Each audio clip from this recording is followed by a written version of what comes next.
The air crackled with tension as John Kennedy, a seasoned politician with silver hair and a steely gaze, stepped onto the dusty farmland, his polished shoes sinking into the soft earth. Across from him stood Tom Hargrove, a weathered farmer with calloused hands and a stubborn jaw, his brown cowboy hat casting a shadow over eyes that had seen too many failed harvests. The crowd gathered around them buzzed with anticipation, knowing this debate was no ordinary clash. It was personal. Kennedy had pushed for a new agricultural policy that would force small farmers like Tom to sell their land to corporate giants, promising economic growth but threatening the livelihood of families who had tilled this soil for generations.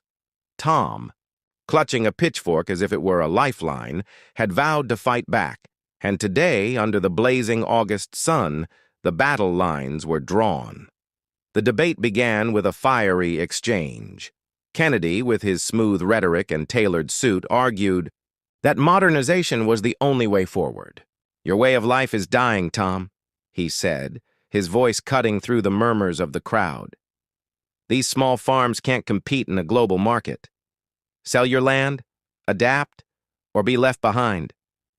Tom's face flushed with anger, his knuckles whitening around the pitchfork. "This land ain't just dirt to me, Kennedy," he shot back, his voice trembling with emotion. "It's my grandfather's sweat, my son's future. You're asking me to sell my soul."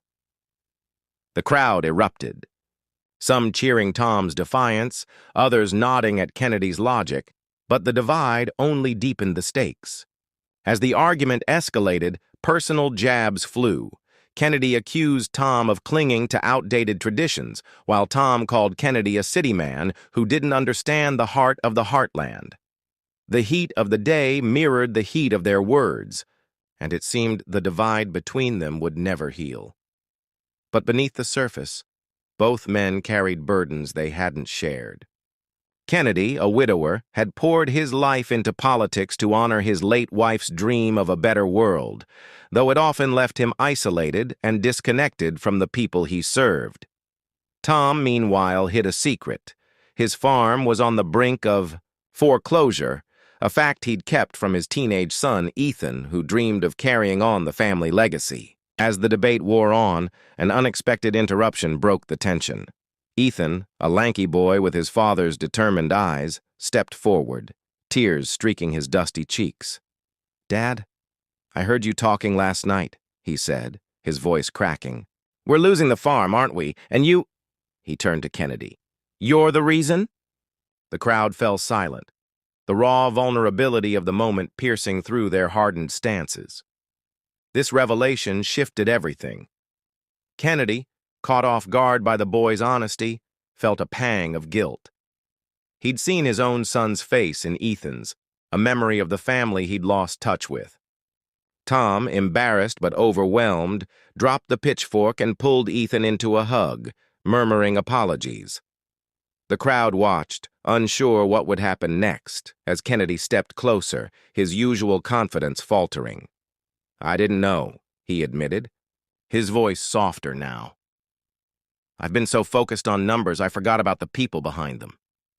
Tom, still holding Ethan, looked at Kennedy with a mix of suspicion and hope. "Then help us," he said, "not with handouts, but with a real plan." What followed was a turning point neither had anticipated. Kennedy proposed a compromise, a revised policy that would offer small farmers like Tom subsidies and training to modernize while keeping their land.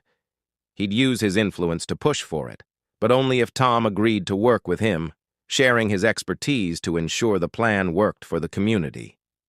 Tom hesitated, his pride warring with his desperation, but Ethan's pleading look tipped the scale.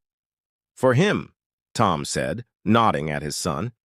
Over the next few weeks, the unlikely duo met repeatedly, first awkwardly, then with growing respect.